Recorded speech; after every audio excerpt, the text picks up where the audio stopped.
बधाई देना चाहूँगा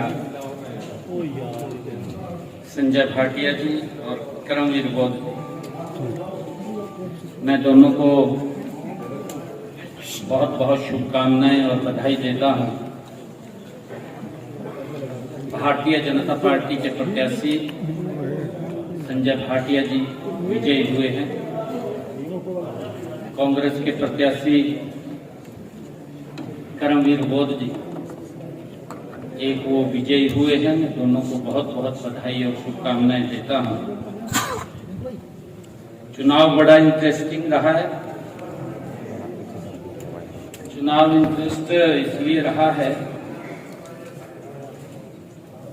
कि मैंने पहली बार शायद इतिहास में देखा कि कांग्रेस को अपने विधायकों पर विश्वास नहीं। इस तरह से कांग्रेस विधायकों को बंदी बना करके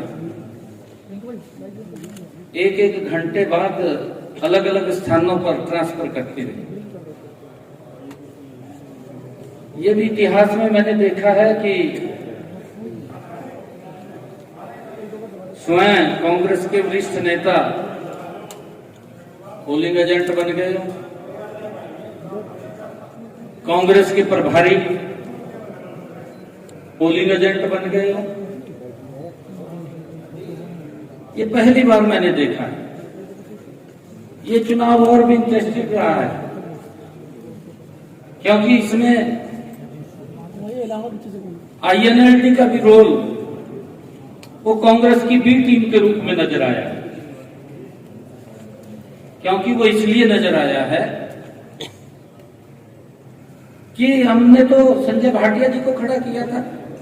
अगर उसने बीजेपी को वोट नहीं करना था, कांग्रेस को इंडिपेंडेंट प्रत्याशी था, उसको वोट करना चाहिए था लोकतंत्र में। परंतु उसने अप्रत्यक्ष रूप से INLD ने कांग्रेस को सपोर्ट करने का काम किया। ये पहली बार ऐसा हुआ है। मैं बधाई देता हूं दोनों प्रत्याशियों को,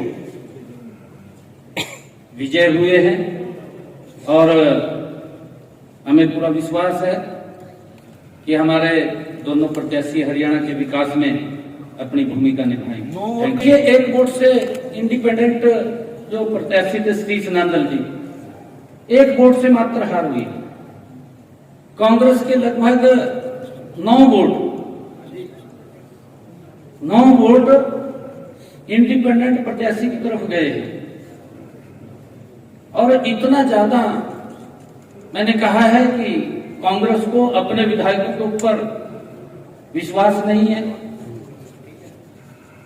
4 वोट कैंसिल हुए हैं, 5 वोट कांग्रेस के क्रॉस हुए हैं, 25% कांग्रेस के विधायक ट्रांसफर हो गए। और किस प्रकार से प्रभारी, सह प्रभारी, स्वयं विपक्ष के नेता अपने आप ही किस तरीके से जबरन करके रखा है। देखिए, हमारे तो संजय भाटिया जी प्रत्याशी थे। हमारे पास तो एक ही प्रत्याशी था, संजय भाटिया जी विजय हुए। इंडिपेंडेंट है, हमने उसको समर्थन किया। हमने इंडिपेंडेंट प्रत्याशी को समर्थन किया है। हमारा वोट जो ऊपर का था, मैंने कहा कि एक वोट से वो हारे हैं।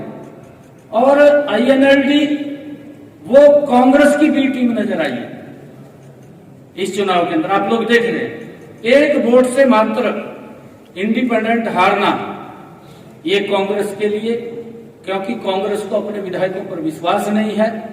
और किस प्रकार से इन्होंने कांग्रेस के अपने विधायकों को बंदी बना करके ये घुमाते रहे। ये नहीं है, ऐसा नहीं है। जहां लगता है, हमें भी अगर लगा है, RO ने हमारी बात नहीं सुनी, हमने चीफ इलेक्शन कमीशन को एप्लीकेशन दिया कि हमारी बात नहीं सुन रहा। उनका जब फैसला आया, हमने उसको स्वीकार किया। हम देखिए, भारतीय जनता पार्टी बाबा भीमराव अंबेडकर जी के उस पवित्र संविधान का सम्मान करने वाली पार्टी है, परंतु कांग्रेस ने उस संविधान को कुचलने का काम किया। हर समय उस संविधान के साथ खिलवाड़ करने का काम कांग्रेस पार्टी करती है।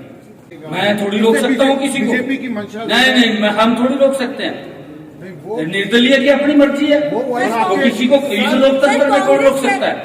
आप बताइए कौन रोक सकता है? वाइस प्रेसिडेंट थे बीजेपी के कौन? सतीश राजन। कोई भी खड़े हो सकता है। हमारे पार्टी के लोग खड़े हो जाते हैं चुनाव के अंदर। विधायकों के समर्थन चुनाव के अंदर पार्टी के पदाधिकारी खड़े हो जाते हैं। कांग्रेस का ये हमने सपोर्ट किया। सीएम साहब, ये इनका इंटरनल मामला, ये मेरा मामला नहीं है।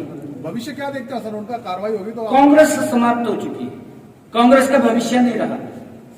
कांग्रेस आप देख रहे हैं किस प्रकार से, अरे आपके अगर 37 विधायक हैं, किस तरीके से उनको बंदी बना करके और पूरी सिक्योरिटी के अंदर, भाई कौन उनको छेड़ रहा था? कोई नहीं छेड़ रहा था। वैसे तो आपने सिक्योरिटी भी सेंधमारी कर दी, 5 क्लास 4 वैकेंसी।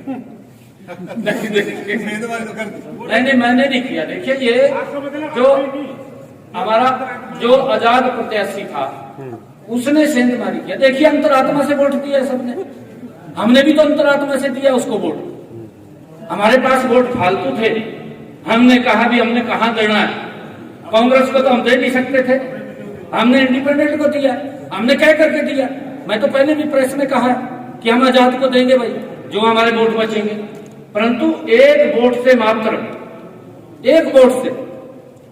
एक वोट से रह जाना, मैं बधाई देना चाहूंगा श्री सनातन जी को। उसने बहुत अच्छा इलेक्शन फाइट किया है और उसने एक वोट तो कुछ भी नहीं होता सर। एक वोट तो बीजेपी का भी इनवैलिड। हाँ, हमारा भी अनवैलिड हुआ है। अगर वही वोट अनवैलिड ना होता तो श्री सनातन जीत जाता। सर 4 वोट कैंसिल हुए हैं। नहीं, इनेलो ने, जो आपने कहा है, इनेलो ने इंडिपेंडेंट को देना चाहिए था। ना तो बीजेपी को वो देना चाह रहे थे और ना ही कांग्रेस को देना चाह रहे थे, परंतु आजाद को तो देना चाहिए था। आजाद को इसलिए नहीं दिया क्योंकि अप्रत्यक्ष रूप से कांग्रेस को लाभ पहुंचाना था। कांग्रेस को लाभ इनेलो ने पहुंचाया, ये उसकी बी टीम के रूप में नजर आई। सीएम साहब, 25% कांग्रेस के एमएलए टूटे हैं, 25%। नहीं, ये नहीं हम कह सकते जी, इसके बारे में हम हमें क्या पता। 25% में कई नहीं, हर व्यक्ति की अपनी अंतरात्मा से वोट देता है और इंडिपेंडेंट को वोट दिया है तो कांग्रेस को भी कोई आपत्ति नहीं होनी चाहिए। हमें नहीं आपत्ति है। हमारे जो विधायकों ने इंडिपेंडेंट को वोट दिया, हमें क्या आपत्ति है? हमें कोई आपत्ति नहीं। आपके पास तो फालतू देना था। फालतू फिर उनका पास भी देखिए उन्होंने, ये अंतरात्मा से है, कोई आपत्ति नहीं है किसी को। आजाद को दिया है ना, या तो किसी दल को देते तब तो बात भी थी। दे सकता है व्यक्ति, इनको दूसरी नजर से नहीं उनकी तरफ देखना चाहिए, गलत है ये।